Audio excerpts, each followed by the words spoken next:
All right, next up is Andreas from Brisk, where they try to simplify sales.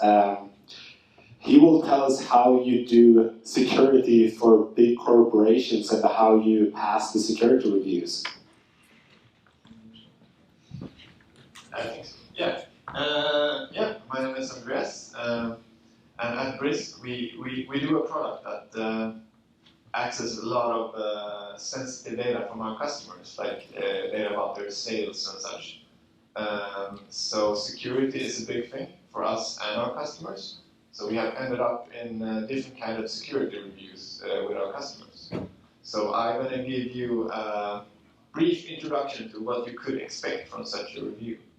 And I have divided them into 4 different steps of severity. First we have what I call the informal review, which is actually quite common, that people or companies don't care at all about their data security. And they ask, is your service secure? Can we use it? And you show them a picture, look how secure we are. And they are totally fine.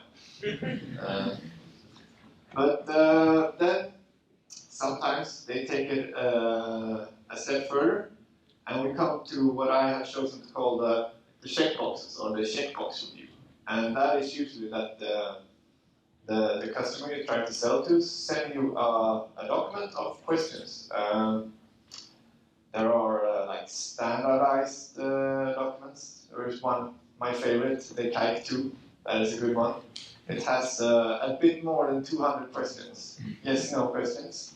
That is questions about how do you protect your hardware? Do we have walls or fences or dogs?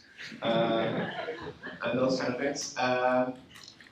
So some of the questions are easy to answer, and some contains like various abbreviations that you will try to Google, and you will try to Google them again and figure out what they mean.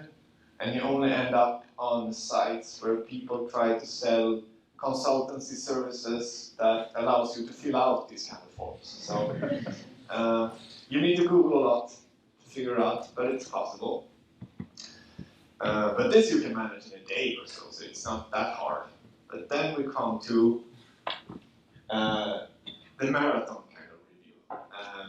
We did this fall with LinkedIn, and it took us about 3 months, I think, to pass it.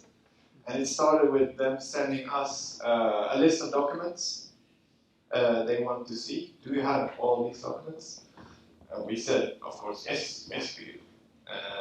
We send them some documents, then they asked, where is your SOC 2 compliance report? What is that? Google, panic, write more documents, send them. So in the end, it was this small list of stuff that we need to write for them. I will not go into detail on all of them, but yeah, some you just write, and some is like, for example, the penetration test report. You need to hire a consultant that comes in and try to hack your service. That is kind of interesting. We had this awesome dude in a gray trench coat and a like metal briefcase that came into the office. We sat him in a small room. He opened up his briefcase. He had a notebook and a pen, nothing more, in his big bag.